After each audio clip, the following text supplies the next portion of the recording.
하나님께서 귀한 마태복음 말씀을 주셔서 너무 감사합니다. 우리가 지식으로 멈추지 않고 삶에 적용되는 말씀 되기를 간절히 기도합니다. 우리 28절 말씀 함께 읽고 말씀 시작하죠. 시작. 이것은 제3을 얻게 하려고 많은 사람을 위하여 흘리는 바 나의 피 곧 언약의 피니라. 언약의 피 말씀 제목으로 함께 보겠습니다. 오늘 말씀은 6월절 이틀 전에 예수님의 십자가를 앞두고 일어난 두 가지 사건을 기록하고 있습니다. 하나는 한 여인이 자기의 소중한 옥합을 깨뜨려서 예수님께 부어드린 일이요, 또 하나는 예수님이 제자들과 함께 성만찬을 갖는 일입니다. 이 두 사건의 공통점이 있는데 그것은 자기의 소중한 것을 깨뜨려 드린 것입니다. 여인은 너무나 값진 옥합을 깨뜨려서 주님께 부어드렸습니다. 예수님은 자신의 생명을 깨뜨려서 우리에게 부어주셨습니다. 옥합을 깨뜨리는 것과 자기의 생명을 깨뜨리는 것 둘 다 어렵습니다. 둘 다 귀한 일이요 아름다운 일입니다. 그러나 옥합이 아무리 값지고 귀한 것일지라도 십자가에서 자신의 몸을 깨뜨려 피 흘려주신 예수님의 사랑에 비교할 수 있을까요? 이 시간 나를 위해 자신을 온전히 깨뜨리신 주님의 사랑의 언약을 굳게 붙들 수 있기를 기도합니다. 제일부 예수님께 향유를 부어드린 여인 1절에서 13절입니다. 우리 2절을 보죠. 너희가 아는 바와 같이 이틀이 지나면 6월절이라. 인자가 십자가에 못 박히기 위하여 팔리리라.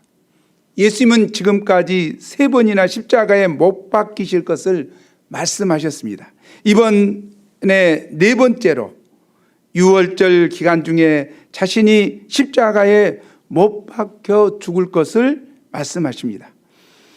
예수님은 당신의 죽음과 6월절을 연관시키심으로써 제자들에게 자신이 6월절 희생양이 되실 것을 말씀하고 계십니다. 6월절은 이스라엘이 하나님의 크신 사랑과 권능으로 출애굽한 날을 기념하는 유대 최대 명절입니다. 6월절이 되면 전국에 있는 12살 이상의 남자들과 각국에 흩어진 백성들이 모두 예루살렘에 올라와 절기를 지켰습니다. 이런 중요한 명절을 맞이하여 종교 지도자들은 하나님께 온전한 제사를 드리기 위해 몸과 마음을 정결히 하고 제사 준비에 온 힘을 쏟아야 했습니다. 그런데 제사장들과 백성의 장로들은 무엇을 하고 있었습니까? 3절에서 5절에 보면 그들은 가야바라고 하는 대제사장의 관정에 모여 예수님을 흉계로 잡아 죽일 의논을 하고 있었습니다. 그들은 명절에 이 일을 행했다가는 밀란이 날지도 모른다고 생각하여 명절에는 하지 말자고 하였습니다.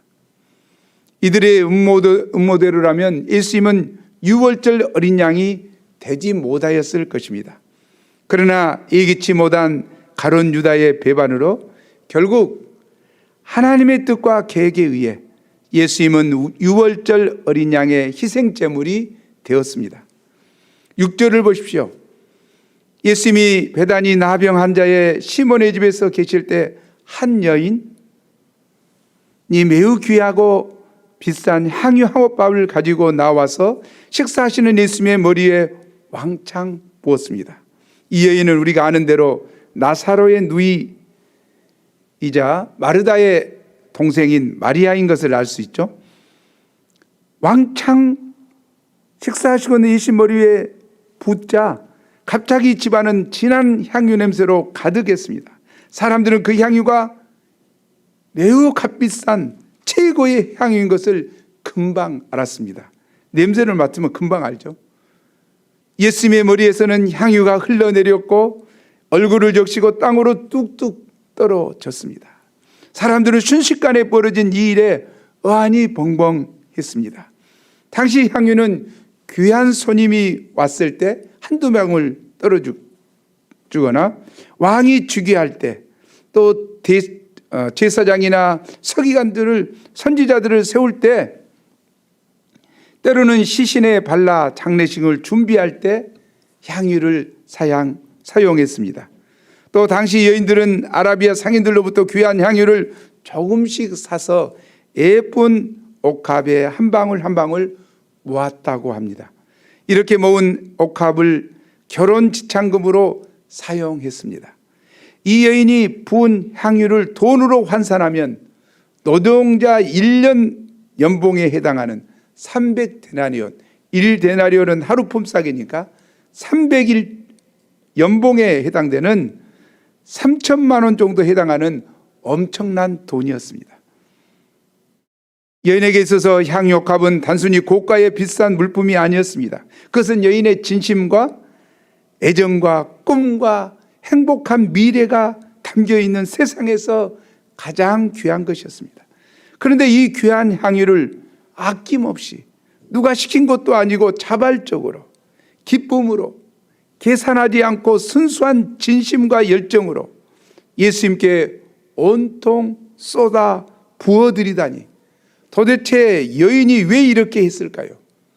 누가복음에 보면 다른 한 여인은 예수님으로부터 받은 제3의 은혜가 너무 커서 자신의 가장 귀한 것을 아낌없이 들었다고 기록되어 있습니다.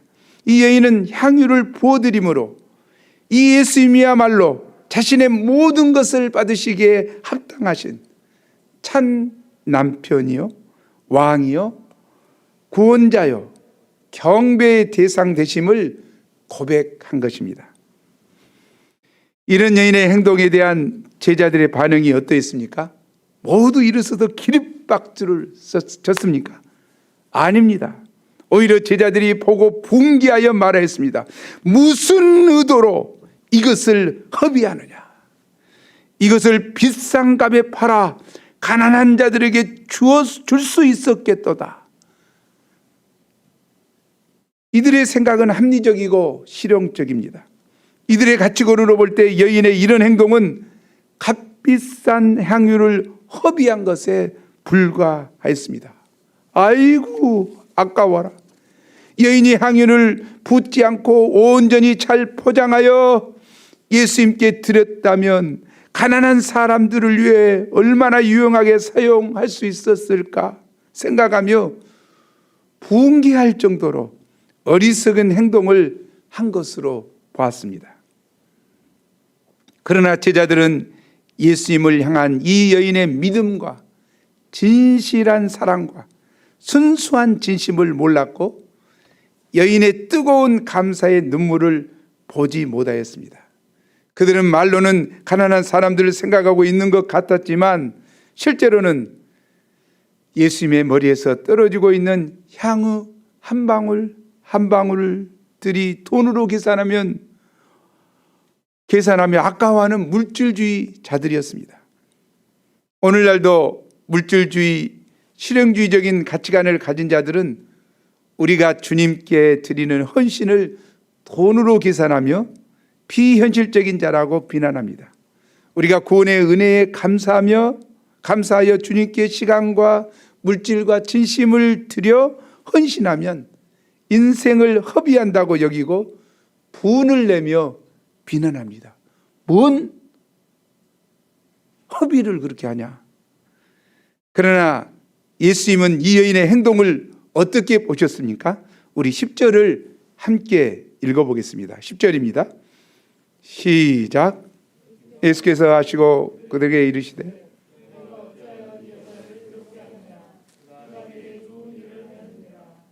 예수님은 이 여인을 비난하는 제자들을 너희가 어찌하여 이 여자를 괴롭게 하느냐 책망하시고 여인이 예수님께 좋은 일을 하였다고 칭찬하십니다. 여기서 좋은 일, NIV 성경에는 beautiful thing이라고 나왔습니다. 아름다운 일을 하였다고 합니다. 예수님은 이 여인의 아름다운 일을 크게 축복하십니다. 12, 13절이죠. 우리 함께 또 읽어보겠습니다. 12, 13절 시작.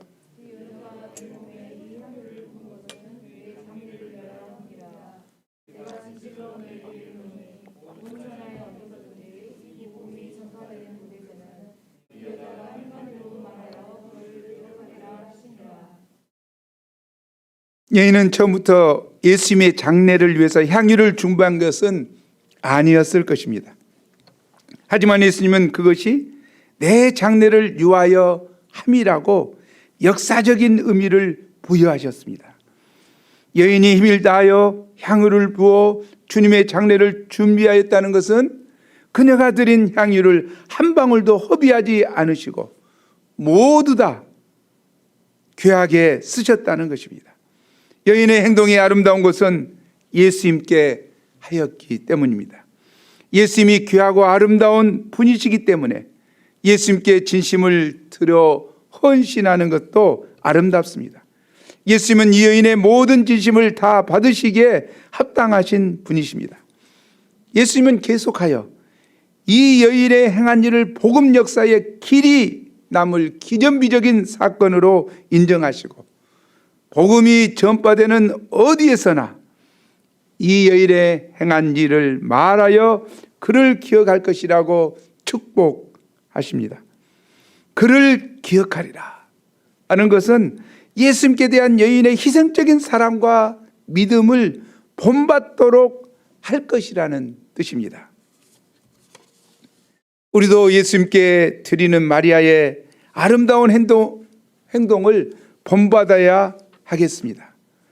오늘날에도 주님으로부터 받은 은혜에 감사해서 자신의 소중한 옥합을 깨어서 드린 분들이 많습니다. 선교사로 가신 분도 계시고 죽도록 충성하는 형제 자매들이 있습니다. 그들은 소중한 자신의 물질, 시간, 장래의 꿈과 계획 등 이런 것들을 주님을 위해서 아낌없이 깨어 드립니다. 주님을 너무 사랑하기 때문에 드리는 것 자체가 기쁘고 감사하기 때문에 쏟아 부어 드립니다. 미국의 유명한 교회 사가인 나토렉 박사가 이런 말을 했습니다. 오늘날까지 교회를 지켜온 사람들, 그들은 신학자가 아니다. 정치가도 부유한 사업가도 아니다. 이름 없이 주의 재단에 진심을 바친 수많은 성도들, 바로 그들이 교회의 주인들이다. 우리 UBF에도 이름도 빛도 없이 한 양과 씨름하며 그 영혼을 구원에 이르게 하고자 해산의 수고를 감당하는 분들이 있습니다. 동역자들과 양들의 이 아픔을 나의 아픔으로 생각하며 눈물로 중보기도 하는 자들이 있습니다. 소중한 물질을 깨뜨려서 양들을 섬기고 발이 불이 뜨도록 전도하고 신방을 다닙니다. 월급을 받으면 쓸 곳이 많이 있지만 가장 먼저 11조와 성교헌금을 떼고 감사헌금을 드립니다. 이들이 이 시대 작은 마리아들이요, 향유 부은 믿음의 여인들이요, 충성스러운 1:1 성경 선생들입니다. 이분들이 구원 역사의 주역들인 줄 믿습니다. 우리가 한 양을 얻는 것이 얼마나 어렵습니까? 한 사람을 제자로 키워내는 것이 얼마나 어렵습니까? 전도를 나가 양들에게 거절당하고 허탕만 치고 깨어져 돌아올 때면 시간이 아깝다는 생각이 듭니다. 야, 이건 정말 시간 낭비다, 허비다, 그런 손해의식이 듭니다. 그러나 오늘 말씀을 볼 때 주님은 이것이 허비가 아니요 아름다운 일이라고 말씀하십니다. 우리가 전도하면서 신방하면서 양들을 도우면서 시간과 물질을 투자하는 것은 헛된 낭비가 아닙니다. 아름답고 거룩한 헌신입니다. 오늘날 이 세상도 탐욕과 이기심과 음란으로 말미암아 얼마나 악취가 납니까? 그러나 우리가 주님께 드리는 진심과 헌신이 아름다운 향기가 되어 사람들을 감동시킬 것을 믿습니다. 세상을 변화시킬 것을 믿습니다. 뿐만 아니라 주님은 우리의 헌신을 생명책에 기록하시고 하나님 나라에서 보상해 주실 것입니다. 사는 날 동안에도 여러 배로 갚아주신다고 약속하셨습니다. 우리 고린도전서 15장 58절을 함께 읽어보죠. 시작. 그러므로 내 사랑하는 형제들아, 견실하며 흔들리지 말고 항상 주의 일에 더욱 힘쓰는 자들이 되라. 이는 너희 수고가 주 안에서 헛되지 않은 줄 알미지라. 아멘. 우리 수고가 주 안에서 결코 헛되지 않습니다. 아멘. 제부 언약의 피 14절에서 30절입니다. 예수님께 아름다운 일을 행하는 여인과는 대조적으로 가룟 유다는 이때 무슨 악한 일을 도모하고 있었습니까? 14절에서 18절에 보면 가룟 유다는 스승을 팔고자 적의 소굴에 들어가 흥정하고 있습니다. 어떻게 스승을 원수들에게 팔아 넘길 수 있습니까? 그는 시몬의 집에서 예수님으로부터 다른 제자들과 함께 어찌하여 여인을 괴롭게 하느냐 하는 책망을 듣고 결정적으로 마음이 삐뚤어졌는지 모릅니다. 유다가 예수님의 책망을 듣고 돌이켜서 마리아의 행동을 본받고자 했으면 좋았을 텐데, 불행하게도 그는 물질의 눈이 어두워져 은혜 망각증, 헌신 기피증에 걸려 배반의 길을 택하고 말았습니다. 이런 유다의 마음에 마귀가 역사하였습니다. 유다는 예수님이 친히 택하신 사도로서 예수님 가까이에서 주옥 같은 말씀을 듣고 수많은 기적을 체험했습니다. 예수님께로부터 많은 사랑과 신뢰를 받아 재정을 담당하는 선교 사업부장을 맡았습니다. 그는 예수님을 주요 그리스도로 영접하고 예수님께 마음을 드려야 했는데 몸만 드렸습니다. 사탄은 이런 가룟 유다를 미혹하여 큰 은혜와 특권을 감당치 못하고 여주의 자식이 되고 말았습니다. 정교지자들은 이런 유다에게 은 30을 달아주었습니다. 은 30은 노예 한 명의 몸값으로 300만 원 정도 됩니다. 돈을 받은 유다의 눈빛이 달라졌습니다. 호시탐탐 예수님을 넘겨줄 기회를 엿보았습니다. 가룟 유다는 예수님보다 돈을 더 사랑했습니다. 그는 돈 때문에 스승을 팔았습니다. 돈을 너무 사랑하면 돈의 노예가 됩니다. 돈의 노예가 된 사람은 돈밖에 보이지 않습니다. 사람도 돈으로 평가합니다. 그 사람의 연봉이 얼마나 된지, 어떤 집에 사는지, 타고 다니는 차는 뭔지, 어떤 브랜드의 옷을 입었는지 등으로 그 사람의 가치를 평가합니다. 돈을 최고의 가치로 여기는 사람은 결국 돈과 함께 망합니다. 그들의 말로가 아름다운 사람이 별로 없습니다. 우리는 돈의 노예로 살 것이 아니라 주와 복음을 위하여 돈을 잘 관리하며 사용하는 돈의 천주기로 살기를 기도합니다. 17절에서 19절에서 예수님은 제자들로 하여금 예루살렘 성 안 아무개의 집에 유월절 식사를 준비하게 하셨습니다. 예수님은 이 마지막 유월절 만찬을 아무에게도 방해받지 않고 제자들과 함께 잡수시기를 간절히 원하셨습니다. 이는 유월절 만찬을 통해 자신의 십자가의 죽으심의 의미를 제자들에게 꼭 가르쳐 주고 싶었기 때문입니다. 저물 때 예수님은 12 제자와 함께 유월절 만찬을 시작하셨습니다.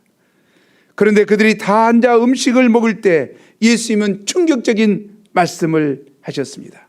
21절이죠. 내가 진실로 너희에게 이르노니 너희 중에 한 사람이 나를 팔리라. 제자들은 이 말씀에 큰 충격을 받고 몹시 근심하며 한 사람씩 예수님께 주여, 나는 아니지요? Surely not I? 확실히 나는 아니지요? Lord? 하고 물었습니다. 이렇게 물은 것은 자기는 예수님의 팔자가 아님을 예수님으로부터 확인받고 싶었기 때문입니다. 예수님께서 대답하셨습니다. 나와 함께 그릇에 손을 넣는 그가 나를 팔리라. 그리고 계속해서 인자는 자기에 대하여 기록된 대로 가거니와 인자를 파는 그 사람에게는 화가 있으리로다. 그 사람은 차라리 태어나지 아니하였더라면 제게 좋을 뻔하였느니라 경고하셨습니다. 예수님이 십자가에 못 박혀 돌아가시는 것은 유다의 배반에 의한 것이 아니라 기록된 하나님의 말씀대로 되는 것임을 깨우쳐 주십니다. 예수님은 자신을 배반한 유다는 차라리 세상에 태어나지 않았으면 좋았을 것이라고 하심으로 은혜를 배반하는 것이 얼마나 큰 죄인지 경고하십니다. 사람이 죄를 짓지 않을 수 없지만 하나님의 구원의 은혜와 부르심의 은혜를 배반하는 죄만큼은 짓지 말아야 합니다. 예수님은 가룟 유다라고 이름을 밝히지는 않았지만 이처럼 제자들 앞에서 공개적으로 그의 죄를 드러내시는 이유가 무엇입니까? 이는 그에게 회개할 마지막 기회를 주시기 위함이었습니다. 예수님은 그가 회개하고 믿음으로 유월절 만찬에 참여하여 제사함 받기를 원하셨습니다. 또한 예수님은 공개적으로 말씀하심으로 남은 제자들에게 마음을 준비하도록 도우셨습니다. 만약 아무 예고도 없이 예수님이 가룟 유다의 배반으로 십자가에 못 박혀 죽으신다면 그 죽음은 완전 실패요. 제자 양성 역사도 또한 실패로 끝날 것으로 생각할 수 있습니다. 그러나 예수님은 자신의 죽음이 성경에 기록된 대로 되는 것임을 분명히 하셨습니다. 아멘. 예수님의 말씀을 들은 유다의 반응은 어떠합니까? 납비여, 나는 아니지요.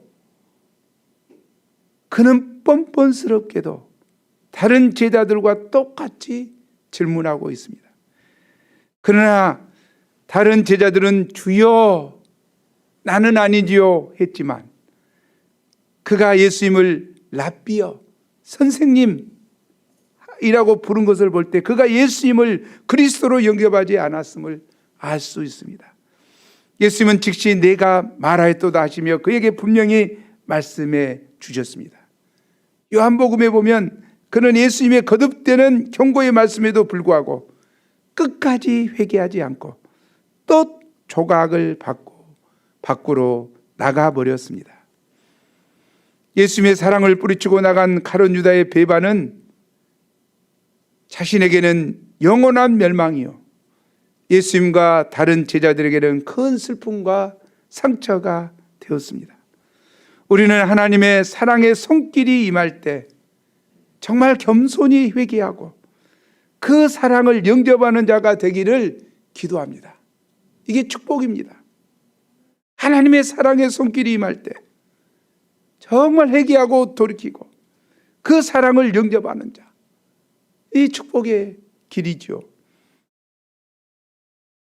그러나 안타깝게도 가룟 유다는 그 손길을 뿌리쳤습니다. 이런 가운데서도 예수님은 남은 제자들과 마지막 유월절 만찬을 가지셨습니다. 예수님은 유월절 음식을 잡수시면서 자신의 십자가의 죽으심의 의미를 설명해 주셨습니다. 26절 우리 함께 읽죠. 시작. 그들이 먹을 때 예수께서 떡을 가지사 축복하시고 떼어 제자들에게 주시며 이르시되 받아서 먹으라, 이것은 내 몸이니라 하시고, 이는 예수님이 유월절 양과 같이 죄인들을 위해 희생제물이 되실 것을 말씀하신 것입니다. 하루가 지나면 바로 다음 날 예수님은 잔인한 로마 군병들의 채찍에 맞아 살이 갈기잘기 찢기시고 십자가에 못 박혀 죽게 될 것입니다. 예수님이 이렇게 몸이 찢기시고 비참하게 죽어야 하는 것은 그 몸을 우리에게 떼어주시기 위함입니다.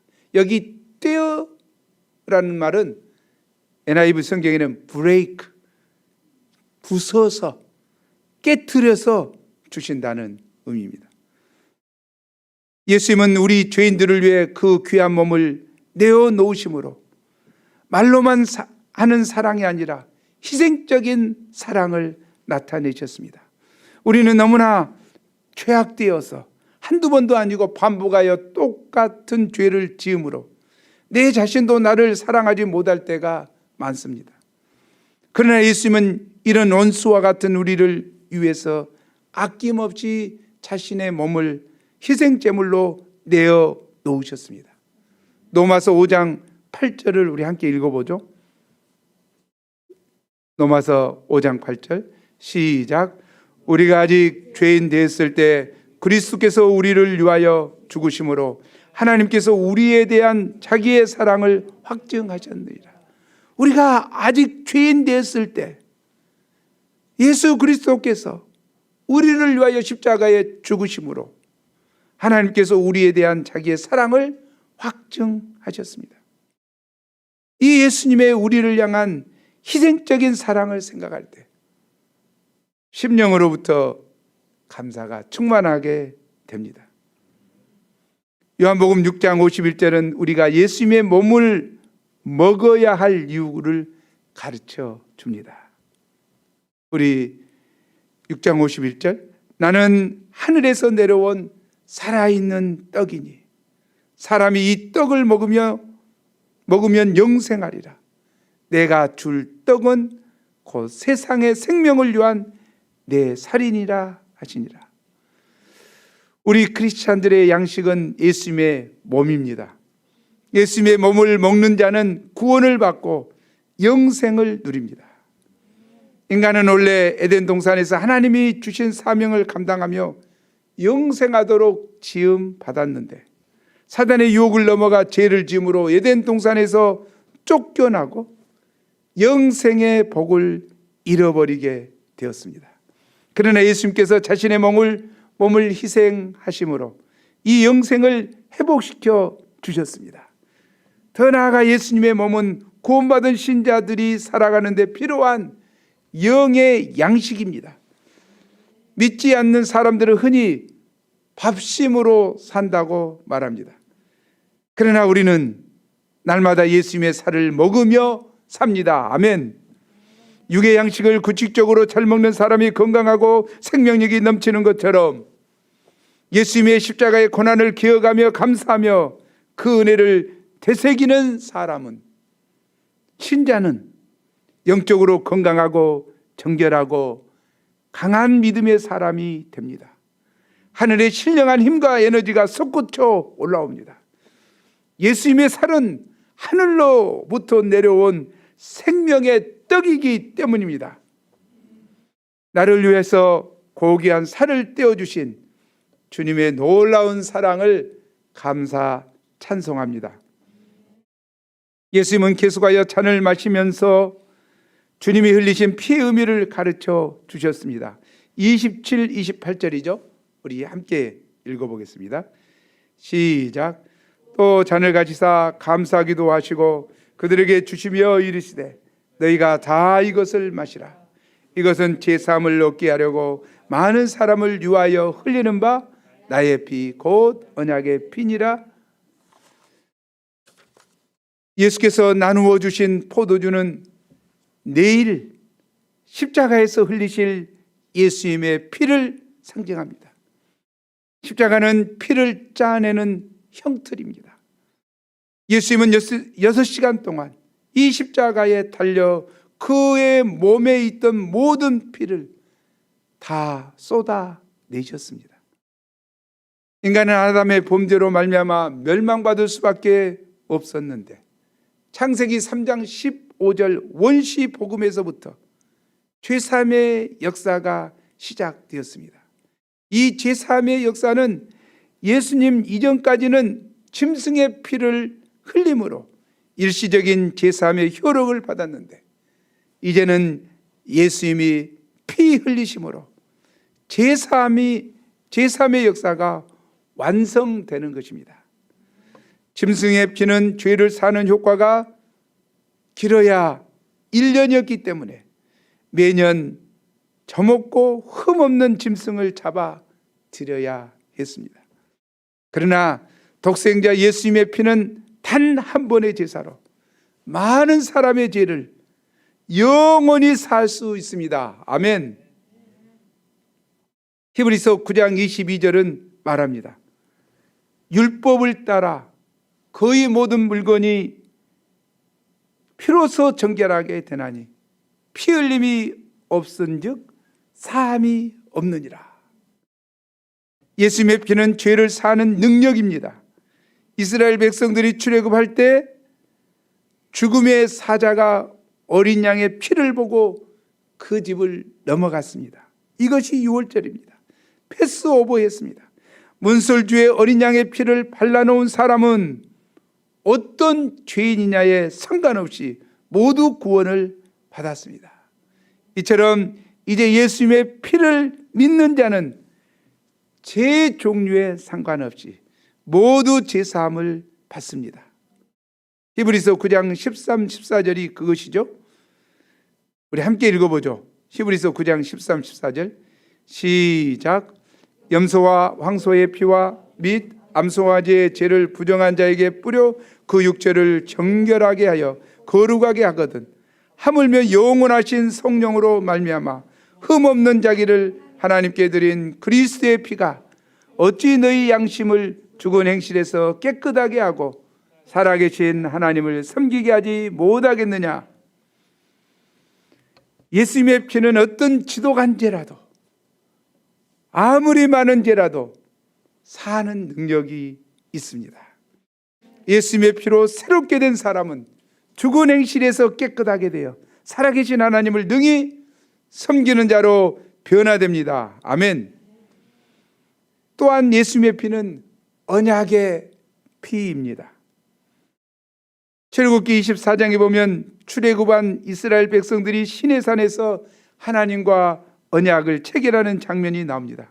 모세는 여호와의 모든 말씀과 율례를 담은 언약서를 백성들에게 낭독합니다. 그것을 들은 이스라엘 백성들은 하나님께 맹세합니다. 여호와의 모든 말씀을 우리가 준행하리이다. 모세는 준비해 두었던 짐승의 피를 제단에 뿌리고 또한 백성들에게 뿌리며 말합니다. 이는 여호와께서 이 모든 말씀에 대하여 너희와 세우신 언약의 피니라. 언약의 피란 언약을 확증하는 피, 언약의 효력을 나타내게 하는 피라는 의미입니다.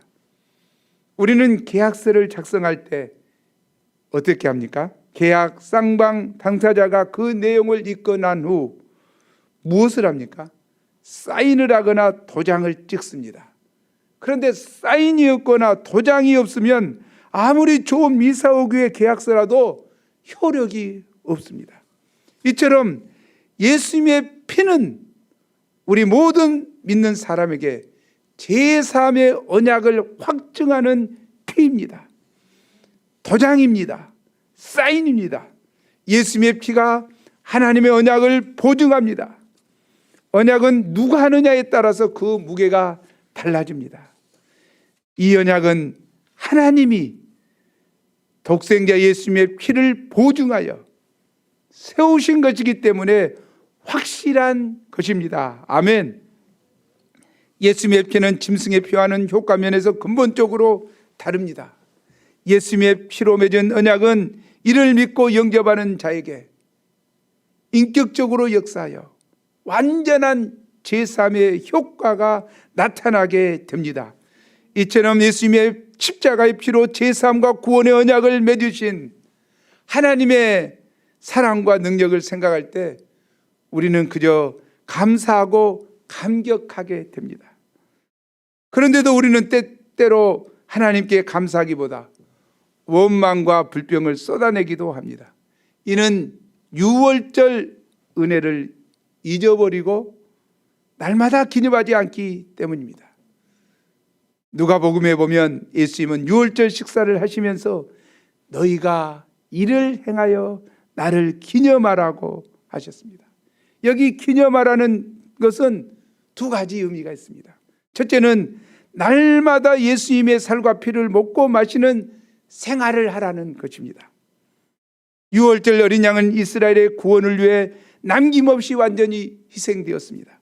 그 피는 문선주에 발랐고 고기는 먹었고 남은 것은 다 불태워 없앴습니다. 이처럼 예수님은 하나님의 어린 양이 되셔서 인간들의 죄를 사시고자 100% 완전히 희생하셨습니다. 예수님께서 2000년 전에 골고다 언덕에서 세상 만민을 위해 몸을 찢기시고 피를 흘리심으로 온전한 유월절을 제정하셨습니다. 이를 믿음으로 받아들이는 것이 중요합니다. 우리가 이를 믿고 영접하기만 하면 약속하신 대로 그리스도의 피가 내 속에서 역사하여 나의 더러운 죄를 씻어 영혼을 소생시키고 주님과의 바른 관계성을 맺어 새 삶을 살게 합니다. 아멘. 예수님의 살과 피는 나를 죄에서 구원할 뿐만 아니라 주님 안에서 새 삶을 살아가는데 참된 양식이요 음료입니다. 신앙생활은 날마다 주님의 십자가 아래 나아가 나의 죄를 회개하고 주님의 살과 피를 먹고 마시는 생활을 하는 것입니다.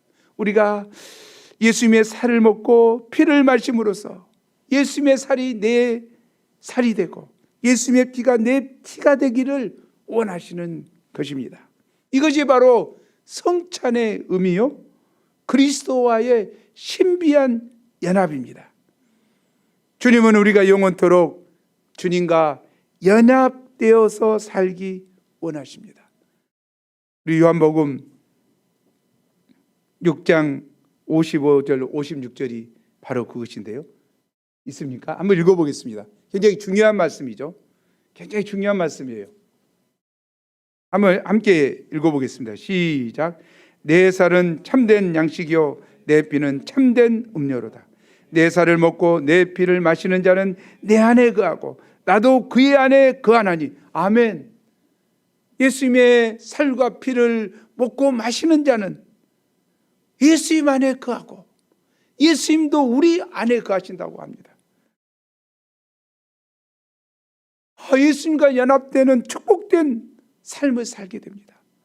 예수님이 내 안에 거하고 내가 예수님 안에 거하는 신비로운 연합의 축복, 이것을 우리가 적극적으로 누려야 합니다. 그래야 죄의 유혹을 이길 수 있고 새 생명을 덧입은 새 사람으로 온전히 살아갈 수 있습니다. 아멘. 또한 기념하라고 하는 것은 두 번째 의미는 예수님의 십자가의 복음을 주님께서 다시 오실 때까지 전하는 것입니다. 고린도전서 11장 26절은 말합니다. 너희가 이 떡을 먹으며 이 잔을 마실 때마다 주의 죽으심을 그가 오실 때까지 전하는 것이니라. 주의 살과 피를 내 자신이 먹고 마시는 것도 중요하지만 이것으로 만족하지 않고 이 십자가의 복음을 전함으로 이웃과 함께 먹고 마시는 것이야말로 가장 잘 기념하는 것입니다. 예수님은 성만찬을 통해 자신의 죽으심의 의미를 설명하신 후 제자들에게 죽음이 끝이 아니라 그 위에 승리와 영광이 있을 것을 말씀해 주셨습니다. 그리고 제자들의 마음에 하나님 나라에 대한 소망을 심어 주셨습니다. 그들은 찬미하고 감람산으로 나아갔습니다. 아멘. 결론적으로 예수님은 우리 죄인들을 위하여 십자가에서 몸을 찢기시고 피를 흘리심으로 유월절 어린 양이 되셨습니다. 이 예수님의 피는 우리가 제사함 받고 하나님의 백성이 되었다는 영원한 언약의 보증입니다. 예수님의 살과 피는 죄와 사망 권세에서 우리를 구원하시는 하나님의 능력입니다. 우리가 날마다 이 예수님의 살과 피를 먹고 마심으로 생명력 넘치는 삶 살 수 있기를 간절하게 기도합니다. 아멘. 우리 28절 말씀 읽고 마치죠. 함께 읽겠습니다. 시작. 이것은 제사함을 얻게 하려고 많은 사람을 위하여 흘리는 바 나의 피 곧 언약의 피니라. 우리 잠깐 기도하죠. 하나님, 귀한 말씀을 주셔서 감사합니다. 예수님께서는 저희 죄인들을 버려두지 아니하시고 저희 죄인들을 위하여 자신의 몸을 십자가상에서 깨어뜨리려고 거룩하신 보배 피를 흘려주셔서 저희 모든 죄를 씻어주시고 구원의 길로 인도하여 주신 은혜를 진실로 감사합니다. 이 피는 많은 사람이 죄사함을 위하여 흘리는 나의 피 곧 언약의 피라고 하셨습니다. 저희가 죄사함을 받고 구원받는 보증이 되는 이 예수님의 피의 은혜를 저희가 날마다 새기는 저희가 될 수 있도록 도와주십시오. 하나님, 이 한 주간도 당신의 십자가의 은혜가 우리 형제자매들 심령에 차고 넘칠 수 있도록 도와주시옵소서. 성령 하나님 구하옵나니 이 의미를 깊이 깨닫게 도와주시옵소서. 기름을 부어 주옵소서. 감사합니다. 감사하고 예수님 이름으로 기도합니다.